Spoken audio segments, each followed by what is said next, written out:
Clean and safe drinking water is a basic necessity that we can easily take for granted in this country. But now a group of unregulated, potentially toxic chemicals, part of American life for decades, they are being increasingly detected in the water of thousands of American communities. Chemical that can be harmful to your health is found in water in 43 states. The Environmental Working Group says PFAs, which are chemicals used in consumer products like firefighting foam and non-stick cookware, can be found in 610 locations across the country. City of 150,000 people where for years residents have been periodically advised to boil the tap water. And for a week last summer, there was no reliable water service at all.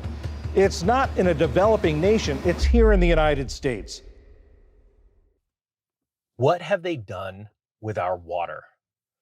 That is the question that I started to ask myself many, many years ago after an experience I had as a firefighter one day when we were testing fire hydrants. It is a common practice as a firefighter when we get to a fire of any type to hook up our fire engine to the hydrant.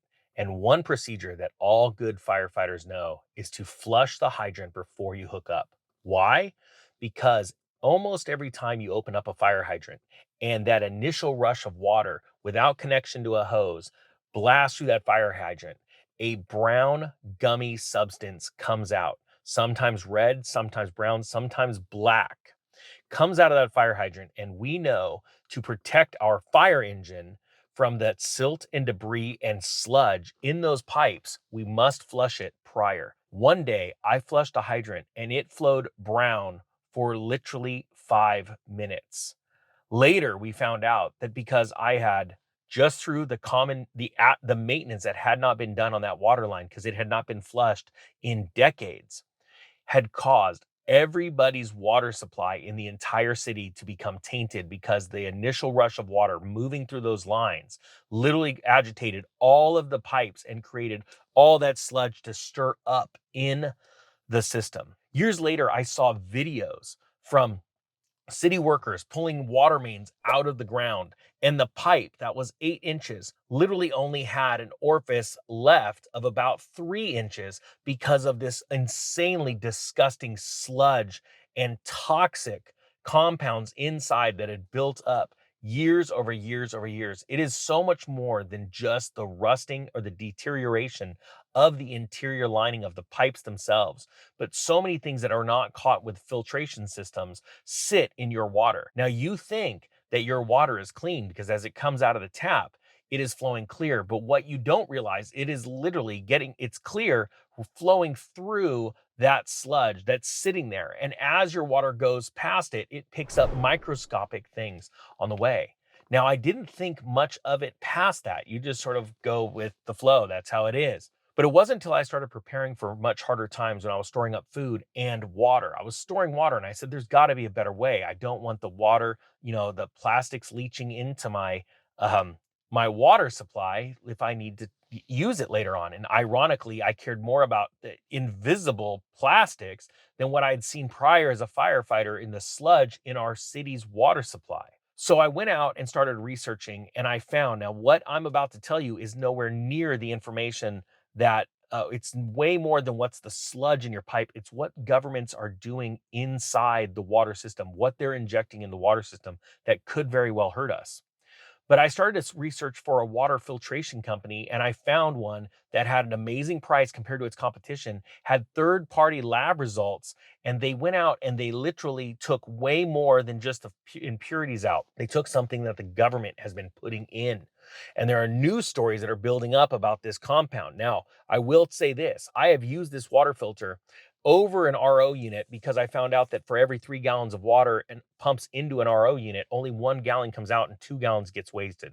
I don't care to waste the water. But on top of that, when we put this emergency water filter, it was a stainless steel water filter, it sat on our counter and it would filter 3 gallons of water at a time. As you dump it in the top, it's perfect. If you have a power outage, if you have a hurricane, if you have a flood, you can just pour water in this and it filters it out. It tasted so much better than our RO unit. And I have used this filtration system for over 12 years. Now, when I started the YouTube channel, my wife had the idea, why don't we call them up? Because we love the product so much. Let's see if they have a link. And they did. And they set us up with a link to help support the channel. But it's the same price if you buy it on the website or if you buy it using our link. So feel free to use it or not. But it has literally changed our lives. And then what they did was revolutionary. And I'm going to read these stories because they're staggering.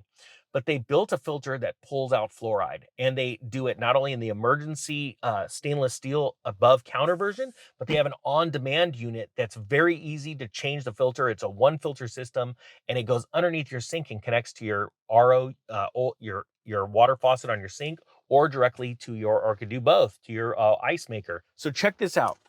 I was starting to research this video, and I just did a headline search for fluoride health risks. And there's tons of stories that say topical fluoride use not proven to cause dementia. That's topical. It's interesting. Water fluoridication hasn't been associated with cognitive or other health problems so far. There's story after story of people that are coming out there saying government officials are fact checking, saying there's nothing wrong with the fluoride in your water. But quite to the contrary, doctors are coming out and saying there is serious health risks. And a lot of people are reporting, most people are reporting lower cognitive function, brain fog. And me as a firefighter, half of my life, I have been able to filter out the fluoride. The other half, or more than half of my life, I live at a fire station, and I am starting to read more and more about it. And I'm like, I've decided to bring this emergency filter to my fire station to filter the water there as well. I've got this story. First, I'm going to read this story in just a second. It's important because it's entitled "The National Toxicology Program's Fluoride Report Raises Concern About Fluoride's Neurotoxic Effects on the Brain and IQ." But first, I want to mention this story, and this is out of NPR from last October. And it says a town employee who quietly lowered the fluoride in water has resigned. It says here, an employee who quietly lowered the fluoride in a Vermont community's drinking water for years has resigned and is asserting that the levels had actually been low for much longer than he believed.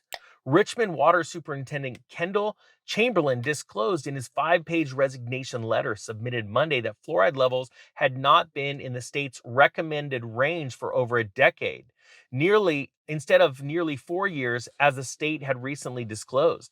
Chamberlain said in his letter, in language that at times echoed unfounded reports that have been circulated online in recent years, that he doesn't think the current fluoridation policy is legally required or scientifically sound, and in his opinion, poses unacceptable risks to public health. He obviously finally succumbed to the pressure and resigned, even though he believes that this is hurting people. Now look at this. This story again, National Toxicology Program's fluoride report is raising concerns. It says here, safety advocates are calling for officials to take immediate action to protect public health and issue a ban on public water fluoridication. Now, real quick, before I go on, when I put that link down below and you want to go check it out, this company publishes its independent lab results of how much fluoride it removes from the water. And this has to be a decision on your part. I'm not a health advisor. I'm not a medical expert or professional. But I am doing what I believe is right for my life. And I believe it's important to have an emergency water supply just in case. And if you don't use it all the time, you just pull it out. Electricity's down, the water system's down, the water system's tainted. All around the country, there are headlines about, train derailments with hazmat material spills. And all of a sudden you see, oh, you can't drink the water. Or how about this? We're on a water boil advisory now because there's a problem with our water system. And when you have to get to the point to boil your water, you have to really think, how vulnerable is my health to what's going on, not only during an emergency, but constantly when doctors and medical professionals are out warning people that fluoride has toxic issues. Now check this out. This is out of Spring, Texas. The International Academy of Biological Dentistry and Medicine is raising awareness that fluoride exposure has been found to cause neurodevelopmental and cognitive health effects by the National Toxicology Institute. It says here, and this is a direct quote from a doctor, Teresa Scott, this report underscores the urgent need to immediately ban water fluoridication to protect the health and well-being of all Americans.